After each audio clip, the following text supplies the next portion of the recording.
በየደረጃችሁ በየማዕረጋችሁ እንደምን ዋላችሁ እንደምን አረፈዳችሁ።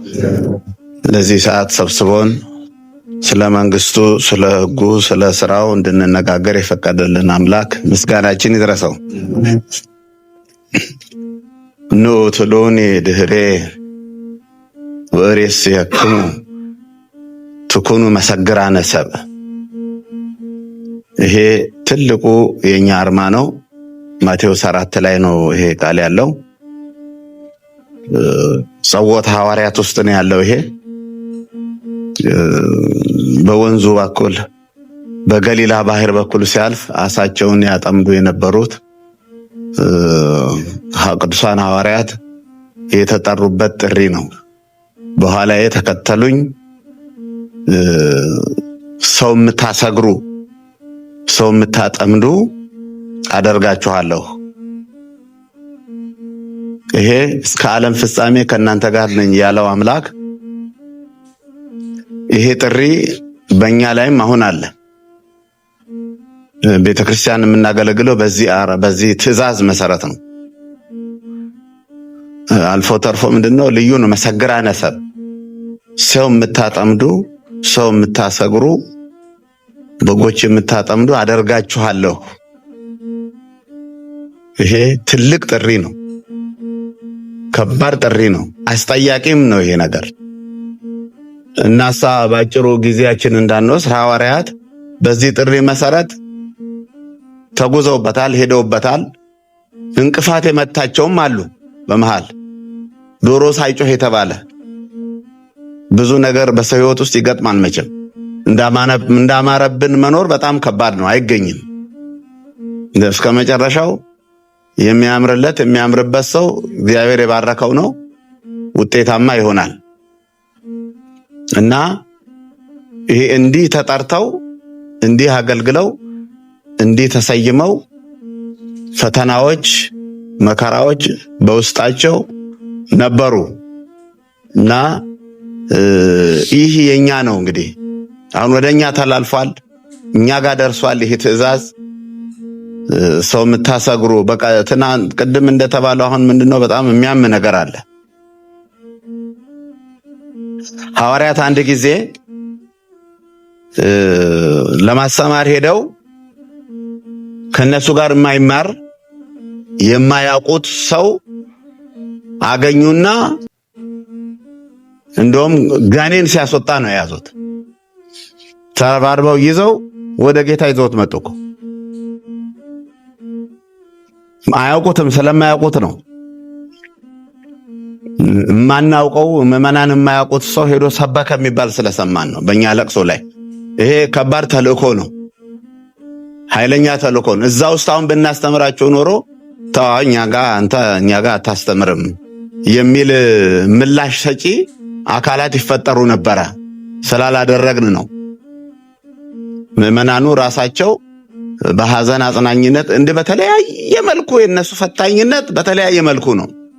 እኛ ግን ያቺው መድረክ ላይ ያዙኝ ልቀቁን ብለን በቃ እንጨርሳለን፣ በዚህ ህዝቡን መጠበቅ እንችላለን ወይ በሚል ርዕስ በመጣ ነው ይሄ ዝግጅት የመጣው ማለት ነው። ዲያቆን ያረጋል ሰባኪ በ40 እና በ30 ደቂቃ ስብከት ይሄን ህዝብ ልናድነው ልንይዘው አንችልም ብሏል። ትልቅ መልእክት ነው ይሄ እና ይዘውት መጡ። በሌላ መልኩ አንደኛ ቅናታቸው ጥሩ ነው፣ ደስ ይላል። አናውቀውም፣ ይሄንን በስምህ ጋኔን ሲያስወጣ ሲያስተምር ያዝ ነው። ጥሩ ነው፣ መንፈሳዊ ቅናት ነው። ይሄ ጥሩ ነው፣ ተፈላጊ ነገር ነው። በሌላ መልኩ ደግሞ ስናየው እነሱ ብቻ የእግዚአብሔር ሰራዊት እንዳልሆኑ ጌታ ደግሞ ነገራቸው። እዛው የማይቃወመን ከኛ ጋር ነው ተውታል። እነሱ ያውቁም እሱ ያውቀው ነበረ ማለት እንደነ ኒቆዲሞስ የማታ ተማሪ ልዩ ነበርና እሱ ያውቀዋል። እነሱ ግን አላወቁትም። መንፈሳዊ ቅናቱ ግን የሚደገፍ ነው። አናውቀውም፣ በስምህ ይህን ሲሰራ ያዝነው ይኸውልህ ብለው ይዘውት መጡ። ይሄን ልናረግ እኮ ያስፈልጋል እኮ ይሄ ያስፈልጋል። መንፈሳዊ ቅናት ይህንን ማድረግ ያስፈልጋልና የማያውቁትን የማናውቀው አዲስ ነገር ሲከሰት የማናውቀው አዲስ ነገር ስናይ ወደ ሀገረ ስብከቱ ወደ ሰበካ ጉባኤ ይዞ መሄድ እኮ ነው፣ ማስቆም እኮ ነው። በሕግ አምላክ ብሎ ማስቆም ነው። እና ብዙ ፈተናዎች ናቸው ያሉት። ይሄ ዘመን በጣም የፈተና ዘመን፣ በጣም አደገኛ ያው የመጨረሻውም ነው። እንግዲህ ከባድ ነው። ቤተክርስቲያን በአሁኑ ሰዓት በአራቱም አቅጣጫ ከባድ ፈተና ውስጥ ነው ያለችው እና መሰግራኑ እኛ ግን ምን እየሰራን ነው? እና ተሳብቶላቸዋል ሐዋርያት እንደዚህ ብለው ተጠርተው ወድቀውም ተነስተው እየደገፋቸው እሱ ስኬታማዎች ሆነዋል እኮ። ያው በአንድ ቀን ስብከት ነው 3000 ሰው ያሳመነው ቅዱስ ጴጥሮስ። ተሳክቶላቸዋል። 8000 ማህበ ቤተሰብ አድርገዋል እኮ በአጭር ቀናት ውስጥ በአጭር ቀናቶች ውስጥ 120 የነበረው ቤተሰብ 8000 ቤተሰብ።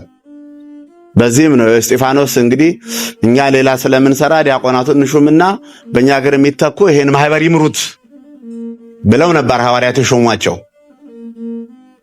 ይሄ ማህበርም 8000 የደረሰውም ሌላ ፈተና ገጠመው እና በቃ እስጢፋኖስ የሚባለው ይሄ ብዙ ታምር እየሰራ ልዩ ነገር እየሰራ ነው፣ እንግደለው። ሲገደል እሱን ስንገለው ማህበሩ ይበተናል። እንደዚህ ነበር ያሉት ሐዋርያት። እንደዛ የሰበሰቡት ማህበር እክል ገጠመው፣ ፈተና ገጠመው፣ እስጢፋኖስ ተገደለ፣ ማህበሩ ተበተነ፣ ወንጌል የባሰ ተስፋፋ ማለት ነው። እግዚአብሔር በሚያውቀው ምስጢር 8000 ሰው 8000 ቤተክርስቲያን መስርተዋል ማለት ነው። በሄዱበት ቦታ ሁሉ እንዲህ አይነት ነገሮችም ይከሰታሉና ምን ውስጥ ነው ያለነው? ይሄ ያለንበት በጣም አደገኛ መስመር ነው፣ ከባድ መስመር ነው። መሰግራን ተብለናል፣ አጥማጆች ተብለናል፣ በጎችን የምሰበሰቡ ተብለናል። ደማቸውን ሁሉ ደግሞ በብሉይ ኪዳን ደማቸውን ከእናንተ እጅ እፈልጋለሁ፣ ለነቢያትም ለሐዋርያትም የሚሆን ነው። ይሄ ደማቸውን ከእናንተ እፈልጋለሁ። እውነቱ ነው። አሁን እኛ እኮ ዛሬ በጎቹን ስጋቸውን እየበላን ነው። ገንዘባቸውን መብላት ማለት ስጋቸውን መብላት ማለት ነው። አዎ ቤተክርስቲያን የሚያንቀሳቅስ በአሁኑ ሰዓት የህዝብ ገንዘብ አይደለም እንዴ?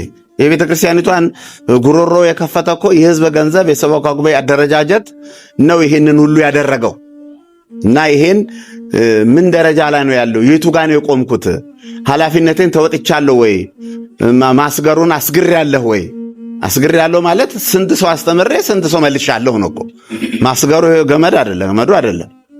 ስንት ሰው አሰገርን፣ ስንት ሰው መለስን፣ ስንት ሰው አስተማርን፣ ስንት ሰው አጠመቅን። ይሄ ልዩ ትኩረት የሚያስፈልገው ነው። የኢትዮጵያ ሕዝብ በእኛ እጅ መሃል ነው ያለው በአሁኑ ሰዓት። ገና ከእጃችን አልወጣም። በራሪ ነው የሚሄደው። የሄደውም እየተመለሰ ነው። እና ይሄን በደንብ ትኩረት ሰጥተን ይሄን ኃላፊነት ካልተወጣን ያስጠይቃል። ያው እኛ ያለነው በሁለት ጥያቄ ነው የምንጠየቀው። አንዱ በራሳችን ሕይወት ተጠያቂ ነን። እንደገና በምንመራው መንጋ ደግሞ ተጠያቂ ነን። ለመንጋው ምን አድርገናል? ምን ላይ አድርሰናቸዋል? እንዴት መርተናቸዋል? የሚለው በየጊዜው አዳዲስ ነገሮች መቅረጽ ያስፈልጋል እኮ። አዳዲስ አሰራሮች፣ ህዝቦቹን አዳዲስ አሰራር፣ አዳዲስ የትምህርት ቀረጻ፣ በተለይ ሰባኪ ያለ የትምህርት ቀረጻ እንደ ሰዓቱን ለመፍጀት ብቻ መሆን የለበትም። እዛ የምንሄደው በስብከት ያሉ ስብከት ጉሮሮ ነው፣ የቤተክርስቲያን ጉሮሮ ነው። የቤተክርስቲያን ደምስር ነው። የቤተክርስቲያኗ ደምስር ስብከተ ወንጌል ነው። እዚህ ላይ ሰባኪያኑ ሁሉ እዚህ ብቻም አይደለም፣ በወረዳዎቻችን ያሉ ሰባኪያን ሁሉ ልዩ ስልጠና ያስፈልጋቸዋል። እና የአዲስ አበባ ሰባኪያን እንዳንሆን ጠዋት ቀሚሳቸውን እዚህ ላይ አድርገው ቤተልሔም ሄደው ተናጽተው ቅዳሴው አሜን ሲባል ያዙኝ ልቀቁኝ መድረኩ ላይ ዕጣኑ ያልሸተታቸው መስዋዕቱ ጋር የሉም፣ ቅዳሴውም ጋር የሉም። እንዲህ አይነት ሰባኪያን እንዲህ ነው ወይ ህዝባችንን የምናድነው? አሁን አዲስ አበባ ላይ ጉባኤ የለም እኮ። ድሮ ጥምር ጉባኤዎች ነበሩ አዲስ አበባ ላይ 3-4 አድባራት እየተደራጁ በ3 ወር በጣም አደገኛ ጉባኤ ያዘጋጁ ነበር። ቀርቷል። አሁን እኔ አላይም አይቼም አላውቅም። እንደገና እንጃ እንግዲህ በጣም እነዚህ ብዙ መናፍቃንን እንዲተፉ ያደረገ እንዲወጡ ያደረገ ጉባኤ፣ በጣም ከባድ ጉባኤ። ዮሴፍ አካባቢ የተደራጀ ነበር። ይሄ የወጣው ክፉ ሰባኪ በጣም ተደራጅቶ ነበረ። ያ በዚህ እንደዚህ አይነት ጉባኤ እያዘጋጁ ነው። ከመሐለ ብሔረ ጽጌ ማርያም አስወጡትና ወደ ደብረ ዘይት መንገድ አስወጡት በዮሴፍ በኩል። እንደዚህ አይነት ነገሮች አሉ እና ስራችንን ትኩረት ልንሰጠው ይገባል። ቀልድ መስሎ እንዳይታየን። ይሄ በጣም ከባድ ነው። የመንግስተ ሰማያት አገልጋዮች ነን እኛ። የቤተ ክርስቲያኒቷ የመንግስተ ሰማያት አገልጋዮች አንቀሳቃሾቹ ስልጣኑን ወውሃቦሙ ስልጣነ ዘከማሁ ነው የተባለው። እንደሱ ያለ ስልጣን ሰጣቸው። ይሄ ለኛም ነው እና ይህንን በደንብ አድርገን ኃላፊነታችንን በትኩረት እንድንወጣ። ይሄ ደግሞ ብዙ ፈተናዎች ደግሞ በቤተ ክርስቲያናችን ውስጥም ፈተናዎች አሉ። ደግሞ ብዙ ፈተናዎች ከኛ ውስጥ ደግሞ እየገጠሙን ነው። እነዚህንም እንዴት ነው የምንከላከለው? እንዴት ነው መስመር ውስጥ የምናስገባቸው? የቤተ ክርስቲያን ከኛ ጋር እያስቀደሱ እየቀደሱ የሚቃወሙን አካላት ተፈጥረዋል እና ይሄ ሁሉ ብዙ ነው። ዘርፉ በጣም ከባድ ነው። ዛሬ ይሄ የምርምር ዘመን ነው። አንዱ አንዱን የሚመረምርበት ዘመን ነው። ይሄ ዘመን እኮ ትናንትና ደህና ደር ያላችሁ ሰውዬ ጠዋት ተለውጦ የሚገኝበት ዘመን ላይ ነው ያለነው አሁን። ይሄን በደንብ ልናስተውለው ይገባል። ይሄ ስልጣን ይሄ ሲመጥ ቀላል አይደለም። ወሬስክሙ መሰግራነ ሰብ የተባለው በእጅ መጫን ተደምድሟል። እጅ ጭኖ ዘአሰርኩም በምድር ይኩን ሱረ በሰማያት ወዘፈታይኩም በምድር ይኩን ፍቱሃ በሰማያት። ይሄ ቀላል ስልጣን አይደለም። ከዓለም የተለየ ስልጣን፣ ልዩ ጌጥ፣ ልዩ ማሰሪያ በሰማይም በምድርም የማሰር ስልጣን የተሰጣት ቤተክርስቲያን ናት። ውስጧ ደግሞ ያለነው እኛ ነን። አሁን እንደ ተሳስቀን በቀልዳው እኮ እንዲህ አድርጓል ሀገረ ስብከቱ እንዲህ አድርጓል። የሚገርም እኮ ነው፣ በጣም ግርም እኮ ነው ተባብለን የምንለያየው አይደለም። እያንዳንዳችን ተጠያቂ ነን። ይሄ ተጠያቂነት ደግሞ ሩቅ አይደለም፣ ሩቅ እኮ አይደለም። እንግዲህ ማሻሻል አይቻልም። እዛ እርምጃ ተወስዶብን የሐዋርያነት ዘመናችን ከተጠናቀቀ በኋላ እባክህ ተመልሼ ልስበክ ማለት አይቻልም። ተመልሼ ንስሐ ልጆቼን ላጥምቃቸው አይቻልም። ተመልሼ ንስሐ ልጆቼን ላቁርባቸው አይቻልም። አሁን ነው ባለንበት በአሁኑ ሰዓት ልንሰራው የሚገባንን ኃላፊነት ባንገባበት ጥሩ ነበረ። ገብተንበታል። ግን ህዝቡ እጃችን እየሳመ ነው። የማንም የዓለም መሪ ቢመጣ እኮ እጁን የሚስም የለም እኮ። ታዋቂ መሪዎች፣ ሀያላን መንግስታት፣ ባለ ሀብቶች፣ የበለጸጉ ብዙ ገንዘብ ያላቸው ሀገራት መሪዎች ቢመጡ የአርባ ምንጭ ላይ እጁን የሚስም የለም። አሮጌ ልብስ ብትለብሱም እጃችሁን ይስማል ቀድሳችሁ ስትወጡ። ይሄ ህዝብ የኢትዮጵያ ህዝብ ማለት ይሄ ለቤተ ክርስቲያን የተሰጠ ሀብት ነው እና ይሄ እንዳይቋረጥ ይሄ እንዲቀጥል ምንድነው ማድረግ ያለብን የሚለውን ዕለት ከዕለት ልንንቀሳቀስ ልናስብበት ይገባል። ተኩላ ሞልቷል። በየአካባቢው ተኩላ ሞልተዋል። እና መንገድ ላይ ጠበቁኝ እኮ ከሚካኤል እዛ ቀድሼ ስመጣ እዚህ አደባባዩ አለች እዚህ ወደ ተክለ ሃይማኖት መሄጃው ላይ 4-5 ሆነው ከበሮ እየመጡ ጠበቁኝ። እንትን ይዘዋል። ምንድነው ስፒከር ይዘው ማለት ነው። ስፒከር ይዘው ኢየሱስ ኢየሱስ ኢየሱስ እያሉ ሄ አሉኝ። ሲያዩኝ ግን በዛ በመስኮት ውስጥ እንዲህ አይነት ክፉ ዘመን ላይ ነው ያለነው። እኛ ተሰብስበን ነው ያለነው። እኛ ደግሞ ከነሱ የበለጠ እድሉ እኮ አለን። ማህበር ቤት አለ፣ ለቅሶ ቤት አለ፣ ሰርጎ አለ፣ ብዙ ነገሮች አሉን። ብዙ እንገናኝበት ከህዝቡ ጋር። እነሱ ገበያ ላይ ወጥተው ነው እየለመኑ ያሉት። ብዙ የሚያገናኘን ነገር አለ ከህዝቡ ጋር። እዛ ላይ ጠንካራ ትምህርት ማዘጋጀት አሁን ይሄ ዝግጅት ብቻ አይደለም። ለሰባኪያኑ ጠንካራ ትምህርት አሰጣጥም ማዘጋጀት ይኖርበታል። ሀገረ ስብከቱ አመራር መስጠት፣ ዝግጅት ካለበት ልምድ ካላቸው ሰዎች አምጥቶ ማስፋፋት ያስፈልጋልና በጣም በልዩ ትኩረት እንድታዩት ነው። አክብራቸው የመጣችሁ እንግዲህ ጥሪውን በጣም እናመሰግናለን። ስራችን ፈጻሚ ደግሞ ራሱ እግዚአብሔር ነው። ከኛ ጋራ ከገበሬው ጋር ገበሬ ነው፣ ከካህኑ ጋር ካህን ነው፣ ከዘማሪው ጋር ዘማሪ ነው፣ ከመዘምሩ ጋር መዘምር ነው። ያለሱ የሚሰራ ነገር ስለሌለ በደንብ ይህን ኃላፊነት እንድንወጣ አሁን እዚህ እንደተሰበሰብን ዛሬ ተሰብስበናል። እስከ ዛሬ ዓመት ስንት ተመዞ ከዚህ እንደሚወሰድ አናውቅም። አሁንም ጎንኛ አሁን እንዛ እስካሁኗ ሰዓት በእውነ ሰዓት 4 ሰዓት ምናምን ይሆናል አሁን ይመስለኛል። እስካሁኗ ሰዓት ሰላም ነን አለን። ከአሁን በኋላ የሚፈጠሩ ነገሮችን እኛ አናውቅም። በጎ ሊፈጠር ይችላል፣ ክፉ ሊፈጠር ይችላል። በእግዚአብሔር እጅ የተያዘ ጉዳይ ነው እና እንዳንዘናጋ ነው እንዳንዘናጋ ዝም ብሎ ተላላ ሆነን ይደርሳል በሚል አስተሳሰብ እንዳንዘናጋ ኃላፊነታችንን እንድንወጣ ነው። በቤተ ክርስቲያኑ ቅድሚያ ለቤተ ክርስቲያን ነው። በቃ ከሷ የምናስበልጠው ነገር የለም። የትንሣኤው በረከት የጥምቀቱም በረከት በዚህች ቤተ ክርስቲያን ውስጥ ነው የሚተላለፈውና በዓለ ትንሣኤው በዓለ ስቅለቱ ሕማማቱ በሰላም ክፉ ሳንሰማ ክፉ ሳናይ በጣም በደስ በሚል ሁኔታ ተጠናቋል። ግን አንዳንድ ጊዜ የትምህርት ሰዓት አለመከበሩ ሊታሰብበት ይገባል። አሁን የስቅለቱ ዕለት እንኳን ከቤት ወጥቶ የማያውቁ ሰዎች አሉ። የትምህርት ሰዓት አልተከበረም። እኔ በዋልኩበት የትምህርት ሰዓት አልተከበረም እና እንዳሰብነው አልሆነም። የትምህርቱ አሰጣጥ እንዳሰብነው አልሆነም። ያለት ምንድነው? ከቤት ወጥቶ የማያውቅ ህዝብ ነው የሚመጣው። ያን የመጣ ህዝብ ደግሞ እዚሁ ለማስቀረት ጥሩ ዝግጅት፣ ጥሩ ትምህርት ያስፈልጋል። በሚገባ ትኩረት ለስብከተ ወንጌል ብዙ ጊዜ ሰዓት አልቋል። እንግዲህ ባጭሩ ሰባኪ ገለ ያስተምረናል እንዲህ የሚባል ቋንቋ አያስፈልግም። አሁን ወደፊት እንዲህ ነው የምንለው እኮ ሙሉ መድረክ ለትምህርት መሰጠት አለበት።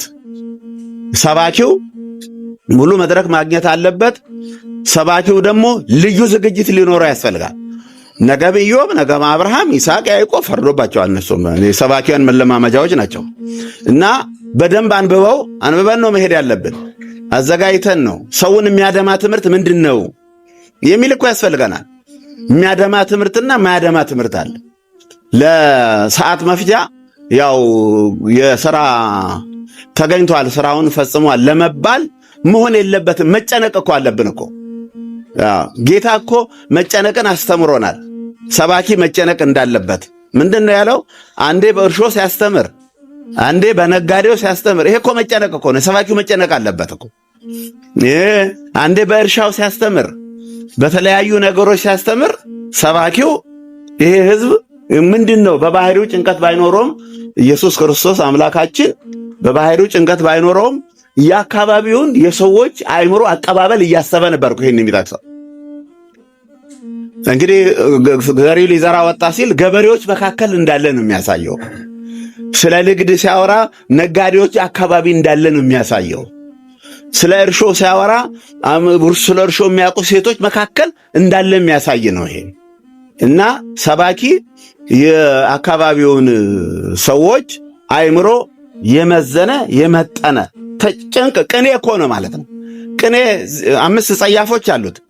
ቅኔ በተለይ ማለት ነው 5 ጸያፍ ገቢር ተገብሮ አንድና ብዙ ወንድና ሴት ምናምን የሚል 5 ጸያፎች አሉ። ስብከትም እኮ እንደዚህ እኮ ነው። በደንብ ታስቦ መገበሪያ ማለት ነው። መገበሪያ ማለት ነው። ስብከት መገበሪያ ማለት ነው። ተጨንቆ ይህን ህዝቡን ምን ተንግበር የሚያሰኝ የህዝቡን ህሊና የሚመልስ እንደዚህ አይነት መሆን አለበት። በደንብ መዘጋጀት ይኖርብናል። ኃላፊነታችን መወጣት ይኖርብናል። እዚሁ እንደተቀላለርን እዚሁ አብረን በልተን ጠጥተን እንደተሳሳቅን የምንቀር እንዳይመስላችሁ። ኃላፊነታችን መወጣት አለብን። ይሄ በጣም አስጠያቂ መስመር ነው፣ የምንጠይቅበት መንገድ ነው እና በርቱ፣ ጠንክሩ። ማንበብ ነው፣ መዘጋጀት ነው። ካህናቱም ንስሐ ልጆቻችሁን ንስሐ ልጅም የምትመርጡ ካህናት ካላችሁ ንስሐ ልጅ አትምረጡ። ሀብታሙን ስታገኙ ቶሎ ንስሐ ልጅ ማድረግ። ድሃው ደግሞ ሲመጣ አይ መምሬ ከሌጋ ሂጂ፣ መምሬ ከሌጋ ይሻልሻል የምትሉ ካህናት ትኖሩ ይሆናል አሉ። እኛ አካባቢ እንዲህ አይነት ሰዎች ነበሩ የሚሉ ነበሩ። እንዲህ አይነት ነገር አስፈላጊ አይደለም እና ድሃውም ሀብታሙም እኩል ነው ለኛ። ሁሉም እኩል ነው። ሁሉንም እኩል ነው የምናየው እና ደግሞ አንዳንዶቹ ካህናት ሀብታሞቹን የሚፈሩ ካህናት አሉ። ባለፈውም ተናግሬዋለሁ። መተው መምሮ ንስሐ ይስጡ ሲሉ ኧረ እርሶ ምን ችግር አለበት? እርሶ እግዚአብሔር የባረኮት የአገር ጥላ የአገር አርባር ምን አለበት? እርሶ አዋቂ ከሆነ ሰው ንስሐ ይስጡኝ እኮ ነው ምሎት፣ ጥፋት ሰርቻ ነው እያልኮት ነው ምሎት ይላል። ካላወቀ ግን እንደ ቄሶቹ እያሞገሱኝ ብሎ ጥሎ ይሄዳል እኮ በቃ ሳይናዘዝ ማለት ነው። ሳይናዘዝ እና ይሄ በደንብ ትኩረት ሰጣችሁ ወደፊት እንዲህ አይነት ስልጠናዎችም እንደ ትምህርተ ኖሎት በደንብ ያስፈልገናል። በደንብ እንዲያው ስብሰባችን እየተቋረጠ እየተውነው በየ6 ወሩ ተባብለን ነበር። እኛም ሳይመቸን ቀርቶ ነው እንጂ እንዲህ አይነት ነገሮች ትምህርተ ኖሎት የሚባል በጣም ጥልቅ የሆነ ትምህርት አለና በደንብ አድርጋችሁ ትኩረት እንድትሰጡት ነው። በጎቹን መሰብሰብ፣ ህዝቡን መሰብሰብ። ህዝቡ መካከል ቫይረስ የሚረጩ ሰዎች አሉ፣ የሚያለያዩ፣ የሚያከፋፍሉ፣ ዓላማቸው ምን እንደሆነ የማናውቃቸው። እንደሱን ሁሉ በደንብ እኮ ልንከታተላቸው ይገባል፣ ልናውቃቸው ይገባል፣ ልንረዳቸው፣ ልንከታተላቸው፣ ሐሳባቸውን እግር ለእግር ተከታትለን መስመር ማስያዝ ይኖርብናልና እግዚአብሔር ይስጥልን። እንግዲህ አገረ ስብከቱም ይህንን አዘጋጅታችሁ ለዚህ ሰዓት ማቅረባችሁ እናንተም ይሄን ለመቀበል መምጣታችሁ እናመሰግናለን። እግዚአብሔር ይጠብቅልን፣ ስራችንን ያቃናልን፣ ይባርክልን፣ ይቀድስልን። አቡነ ዘበሰማያት ወእግዚእ ኢየሱስ ክርስቶስ ስራ ኃጢአቴ ወኃጢአተ ኩሉ ሕዝብ ከማይሰራ ኃጢአት እግዚአብሔር ይፍታ። እግዚአብሔር ይስጥልን።